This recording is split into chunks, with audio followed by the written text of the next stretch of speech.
3분매! 3분매. 3분매! 아니, 이게 되게 매력 있으시네요. 이렇게 남자다우면서도 귀여운. 감사합니다. 제가 이문영님을 소개해드리는 것보다 이문영님께서 직접 자기 소개를 해주시면 좋을 것 같아요. 이문영님, 누구십니까?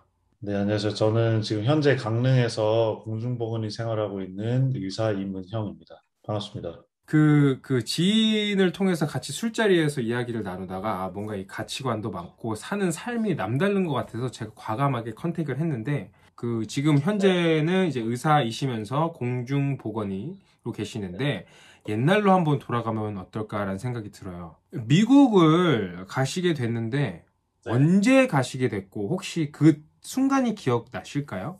그러니까 원래 제가 이제 한국에서 계속 학교를 다니다가 초등학교 때 제가 뉴질랜드를 갔었어요.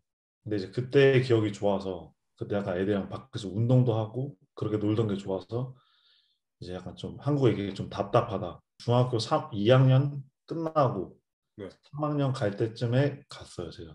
운동도 하고 공부도 하고 뭔가 그런 좀 액티비티를 다양하게 할 수 있는 더 큰 세계를 보고 싶어서 미국에 갔죠. 그러면 어릴 때부터 약간 뛰놀고 이제 체격도 좋으시고 운동을 좋아하셔서 가시게 됐는데 대학을 어디로 또는 어떤 전공을 하고 싶었는지 좀 말씀해 주실 수 있을까요? 원래는 제가 좀 공학 쪽으로 화학공학 이쪽으로 좀 가고 싶었었어요. 그래서 그쪽 관련된 과를 선택을 해서 대학교를 지원을 했죠. 그래서 어디에 가셨어요? 딱 그 대학교 어디 입학하셨죠? 그 에모리 대학교라고 그 애틀랜타에 있는 학교가 있거든요. 에모리를 갔는데 에모리는 제가 알기로는 공대가 없지 않나요? 근데 이제 그 조지아텍이랑 이제 듀얼 디그리라는 시스템이 있었어요, 거기에. 그거를 제가 좀 노리고 갔었던 거예요. 욕심이 많으신 분이었구나. 그게 이제 여러분들께 말씀드려야 되는 게 이제 에모리 대학교 입학하신 분들 중에서 진짜 브레인이라는 분들이 요 프로그램을 합니다. 듀얼 디그리여서 맞아요. 저는 근데 그 정도 브레인은 아니었고요. 그냥 좀 꿈이 컸죠. 도전하는 그런 정신이 저는 되게 중요하다고 생각합니다. 그러면 그쪽으로 가시게 되면서 계속해서 미국에 계셨나요? 아니면 조금 어떤 변화가 있으셨을까요? 변화가 있었어요. 저는 원래 이제 미국에서 계속 있다가 약간 공학 쪽으로 뭐 가려고 했었는데 좀 생각이 바뀌었어요. 그때 좀 원래 어릴 때부터 약간 좀 의사에 대한 좀 막연한 꿈이 있었거든요. 제가. 그 얘기 좀만 더 구체적으로 해주시면 안 될까요? 어릴 때부터 막연한 꿈이다? 그러니까 제가 부모님이 두 분 다 이제 좀 치과 의사세요. 그래서 어. 치대나 의대 약간 좀 그쪽 계열에 대한 막연한 꿈이 어릴 때부터 있었는데 뭐 와닿았다고 할까요? 그래서 공학 쪽보다는 좀 의대 쪽 아니면 치대 쪽이 낫겠다 싶어가지고 다시 한국으로 돌아왔어요. 그때. 근데 그때 이제 돌아간다라는 게 어떻게 보면 공부를 한국어로 해야 되는 건데 맞아, 맞아. 두렵지 않으셨어요? 두려웠죠. 그러니까 처음에는 뭔가 다시 한국으로 유학 온 기분이 좀 드는 거예요. 그래가지고 되게 좀 혼란이 많았어요, 그때. 근데 보면 추진력이 좀 빠르신 것 같아요. 그냥 캐나다에 또 가고 외국에 좋으니까 가고 과감한 선택을 했다라는 게 쉽지는 않으셨을 텐데 그러면은 편입을 아예 의대로 바로 하신 건가요? 아니요, 그러지 않았어요. 저는 그냥 학부로 들어왔다가 의학 전문 대학원에 입학을 했어요. 그러니까 전문 대학원에 딱 입학을 했을 때 그때의 심정은 어땠어요? 그때는 기분이 정말 좋았죠. 그리고 좀 자신감이 많이 생겼던 것 같아요. 그때 약간 뭔가 하면 되구나. 그 노력을 한 게 뭔가 그래도 다 페이오프 했구나. 그런 생각이 컸던 것 같아요. 아까 간략하게 의사가 되고 싶은 이유를 말씀해 주셨는데 그 외에 정말 의사가 되고 싶은 이유가 있을까요? 목표에 가면서의 의사에 대한 정의 또 데피니션 좀 더 다를 것 같아서 한번 다시 여쭤보는 겁니다. 조금 다르긴 해요. 그러니까 저는 어릴 때는 좀 막연한 꿈이었고 지원할 때쯤까지도 되게 고민을 많이 했어요. 치대 갈까 의대 갈까 그런 고민도 많았는데 어떻게 보면 의대는 나중에 과를 선택할 수 있지만 치대도 뭐 치대 않을 과도 많지만 우선 치과라는 과를 되게 미리 정하게 되는 거잖아요. 어떻게 보면. 모르겠어요. 뭔가 너무 한 분야에 바로 딱 들어가기보다는 뭔가 면허를 가지고 여러 가지 일을 할 수 있는 의사가 좀 더 저는 매력적으로 느꼈던 것 같아요. 그러면 이제 그 의사가 되는 과정에서 조금 힘들었던 순간이 있었을까요? 세명 가정 아무래도 공부가 좀 힘들긴 하죠.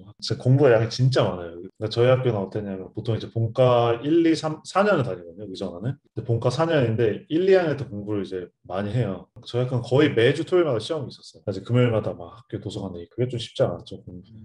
분명히 의사가 되고 싶은데 공부에 대한 좀 두려움이 있으신 분들을 과감하게 포기하세요라는 말을 그러니까 공부 습관이 잘 돼 있어야 되는 것 같아요. 솔직히 말하면 누구나 할 수 있는 공부긴 해요. 공부가 어렵다 막 그런 내용이 어렵다 그런 거 아니에요. 근데 정말 그냥 단순 암기가 너무 많아요. 근데 제가 느끼기엔 암기도 결국 반복인데 반복은 결국 시간을 많이 쏟아야 돼요.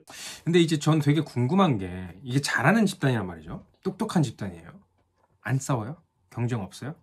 없을 수는 없죠. 결국은 나중에 이제 원하는 병원에 갈 수 있을까 뭐 그런 것도 있고 그리고 아무래도 이제 공부를 되게 열심히 하다 온 친구들이기 때문에 성적에 대해 되게 좀 열심히 하죠. 다들 좀 의대가 아니고 의전원이잖아요. 의학 전문 대학원이다 보니까 이제 학부를 마치고 온 사람들이라서 그런지 막 치열하게 다투지 않았어요. 되게 젠틀하고 노블하게 좀 공부하지만 뒤에서 약간 죽어라 하는 사람이 되게 많더라고요. 다른 전문직 하다 오신 분도 계시고 뭐 다른 일 하다 오신 분도 많아서 진짜 목표식 가지고 되게 열심히 하신 분들이 많았어요. 그 이제 3분맨의 어떻게 보면 시그니처 질문이기도 해요. 되게 정중하게 이런 급여를 여쭤보긴 해요. 대충 그 어느 정도 급여를 받는지 좀 얘기를 해주실 수 있을까요?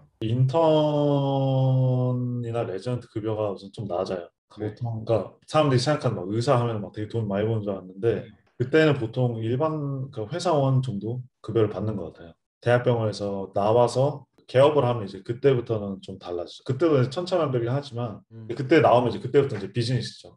중요한 일을 하시는 분들은 그만 자본주의처럼 그만큼 디저브 받아야 된다고 생각이 드는데 은영님 같은 경우에는 어떻게 생각을 하실까요?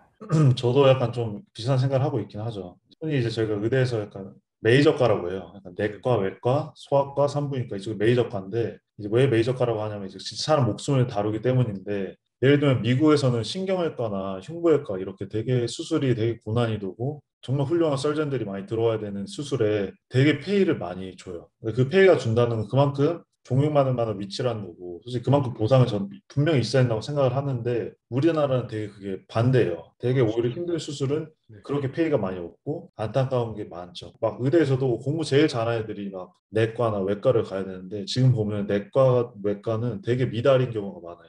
대학병원 보면. 저희 학교도 그렇고 그러면 되게 좀 그러게 안타깝긴 하죠. 그러니까 이제 학교에서 보면 아 진짜 공부 잘하니까 저기 쟤는 내과 가야 되는데 싶으면 이제 그 친구들이 잘못된 건 아니지만 이제 그 사회가 어쩔 수 없이 그렇게 급여가 책정이 됐기 때문에 그런 건데 좀 그런 책정의 미스가 좀 안타까울 뿐이죠. 저는. 아, 이 얘기 너무 해주셔서 감사하고 그러면은 제가 궁금합니다. 이제 지금 공중보건이 시간을 가지시면서 아까 살짝 밑밥을 던져주셨는데 앞으로의 계획이 있으실까요? 앞으로 계획이 이제 저는 앞으로 이제 2년 동안 좀 시간이 있기 때문에 그동안 좀 스타트업 관련된 좀 공부 좀 많이 해볼 것 같고 제가 의료 관련된 스타트업을 좀 제가 꿈꾸고 있기 때문에 그쪽 관련 책도 많이 읽고 그리고 제가 작년에 저도 유튜브 채널을 개설했는데 유튜브 채널이 강보예요. 강보이? 강보의 이유는 강릉 공중보건 의사 강보 그리고 강한 남자 강보이. 그래서 강보이 채널에서는 어떤 걸 주로 다루시나요? 그러니까 제가 지금 선별진료소에서 일하고 있거든요. 코로나.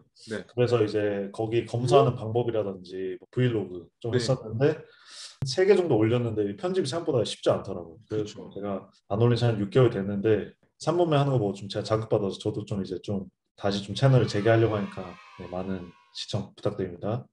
마지막으로 이제 끝났습니다. 고생하셨어요. 좀만 힘내주세요. 다 얘기를 하면서 은영님의 키워드가 떠올랐어요.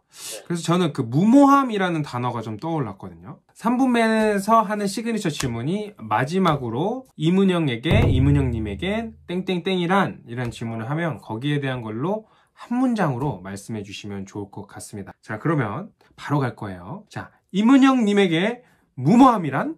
뒤돌아보지 않는 것.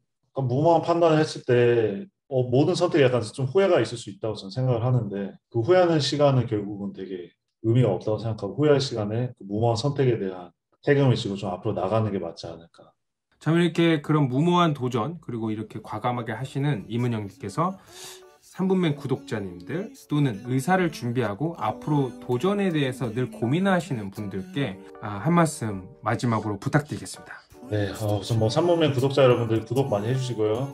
영수 정말 열심히 하고 있으니까 뭐 약간 항상 좀 주저가 될 때가 있을 것 같아요. 모든 일을 할 때 첫 발걸음이 제일 어렵다고 생각하는데 그 첫 디딤을 하면은 막상 하면 좀 생각보다 쉬워질 테니까 두려워할 시간보다는 가끔은 무모함이 필요하다고 저는 생각합니다. 은영님 다시 한번 출연해 주셔서 너무 감사합니다. 수고 많으셨습니다.